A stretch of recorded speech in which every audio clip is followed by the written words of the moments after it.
Here at St. John's every spring, we choose a Sunday to lift up significant wedding anniversaries being celebrated by parishioners. Prayers are said for them. A delicious dinner is prepared and served by the Monboro Society.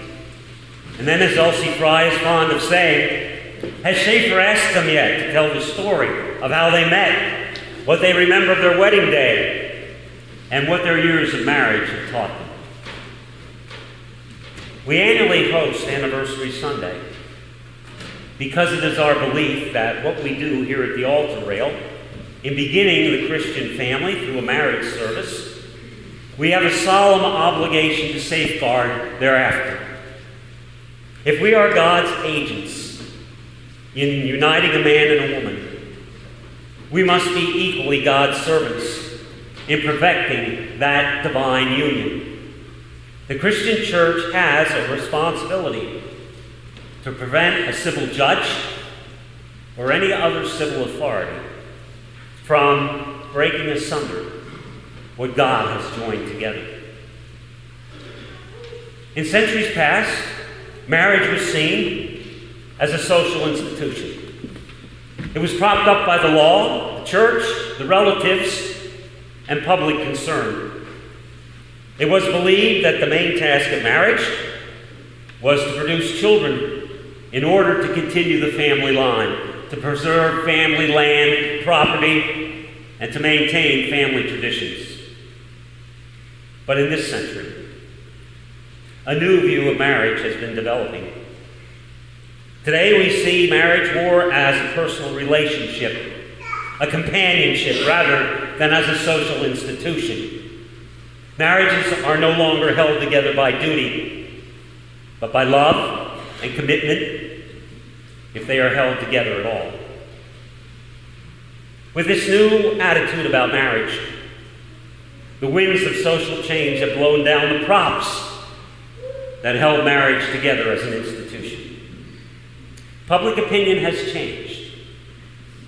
A recent editorial in the New York Times speaks to this change, and I quote, "Now that the Air Force has drummed out Lieutenant Kelly Flynn for transgressions stemming from adultery with a civilian, Defense Secretary William Cohen can't change the rules. He wishes to exonerate a 4-star Air Force general who also committed adultery and just happens to be the leading candidate to become the chairman of the Joint Chiefs of Staff. This editorial page has agreed that the military's regulations against adultery are antiquated." Public opinion has changed. Marriages and families cannot be held together anymore by external props of the social order. The props simply are not there. The only way that families are going to be held together, which is God's intention, is through an internal cohesive force, love. On a few occasions in my 40 years of ministry, I have co-officiated at a service between a Protestant and a Jew. And as you know, the Jews get married under a tent, which in Hebrew is called the huppah. The bride and the groom, along with their parents, stand under the huppah and make their wedding vows. They drink wine from the same cup, and then the cup is smashed, after which they exchange the wedding kiss. One huppah that I particularly remember was designed by a textile artist who was in attendance at the wedding. The huppah was two-tiered. On the lower tier were depicted scenes from the Song of Solomon, which we read as our psalm this morning. And on the upper tier, it was made of the most gorgeous cloth that I think I have ever seen. When I asked the textile artist about the beautiful huppah, she said that she was trying to show, by making it two-tiered, that marriage, the most intimate of human covenants, has an analogy only in the covenant each of us makes with God. Marriage, the most intimate of human covenants, has an analogy only in the covenant we make with God. Rise up, my fair one, and come away. The author says it twice to remind us that above all, marriage is a call to intimacy beyond all earthly intimacies. All married couples know about the two becoming one. The forming of a new entity requires a special solitude. Nothing must interfere.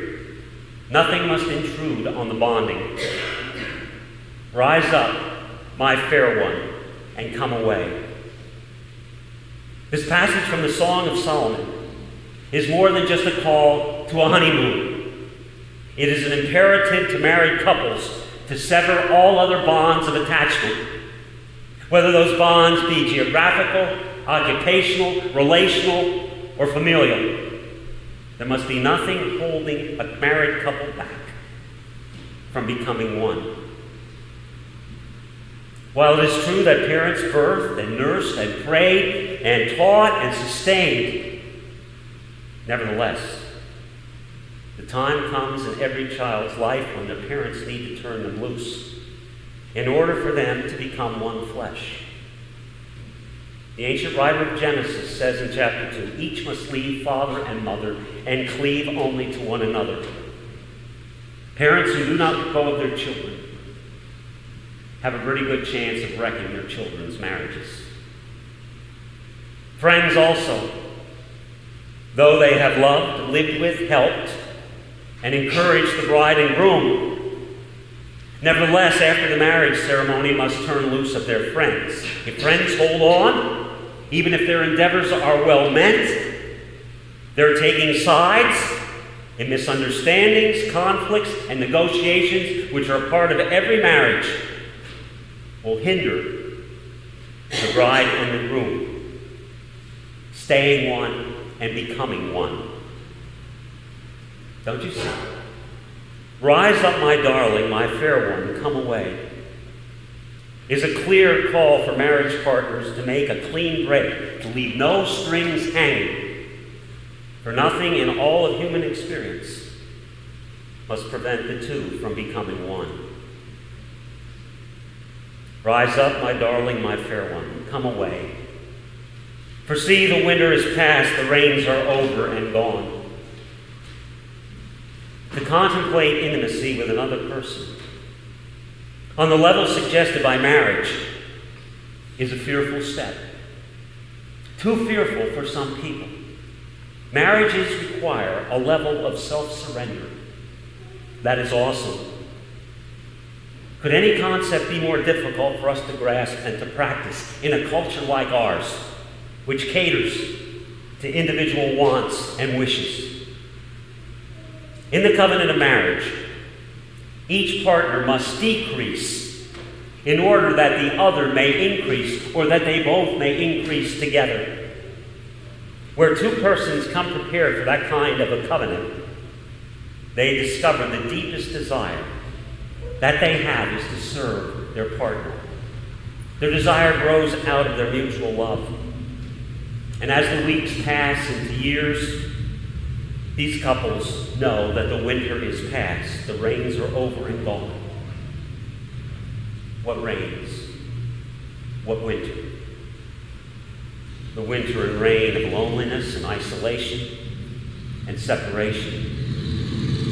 No human pain is as agonizing as is loneliness.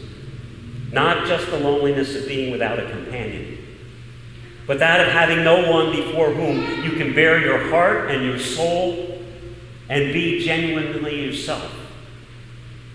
No pain is as great of knowing and feeling that no one loves, honors, or cares for you, just as you are, faults and foibles and all. The winter of loneliness is hard, and it exists in our culture, as you know. You see it in sufferers all around you. Abandoned and abused babies, unwanted and neglected children, drifting and runaway youth, beaten and unloved spouses. How about those nursing home residents that never, ever have anybody come to visit them?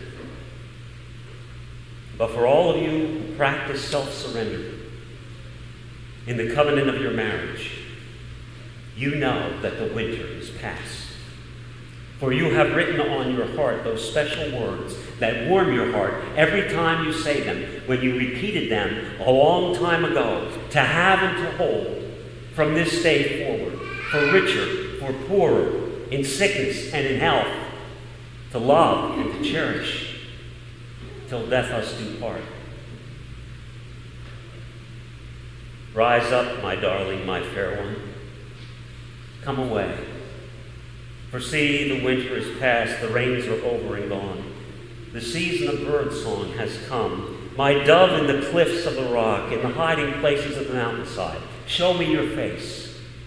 Let me hear your voice. Which one of us is not turned on by spring? Not spring merely as a season, but rather spring as an experience. Spring lifts our hearts. Spring causes our spirits to soar. The very memory of spring's past cheers us. Did you notice? The author of the Song of Solomon balances the bursting forth of spring with the clefts of the rock and the hiding places. Married couples not only experience the beauty of spring together, but they also accompany one another when facing life's terrors, diseases, diagnoses, and death. I truly believe it is in God's design that married couples enter the clefts of the rock, the dark hiding places, and when they enter them together, they become one another's prisms. What does a prism do? It disperses light. When all that one marriage partner can see is darkness, the other one with them in the hospice, in the doctor's diagnosing room, in the funeral parlor, the other one catches the one ray of light which he who is the light of the world has promised, as we just sang in that last hymn. Jesus said, I have come into the world as a light so that no one who believes in me shall be in darkness. Yes, the faithful marriage partner reflects like a prism the light of Jesus Christ into that dark hiding place. And so the beloved's face, full of Christ's light, makes even the cleft of the rock to know the warmth of spring. We are put on this earth a little space, said the poet William Blake, that we may learn to bear the beams of love. In no other earthly relationship can we bear the beams of love as we can in the union of marriage. No wonder then. And the Jews are smart people. No wonder then.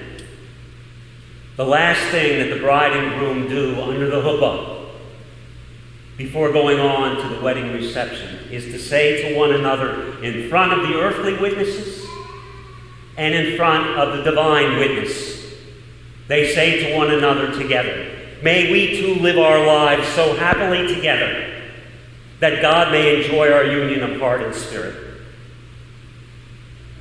And so it is my prayer this summer for every married couple in St. John's Parish to be able to say together, may the two of you live so happily together that God may enjoy your union of heart and spirit. Amen.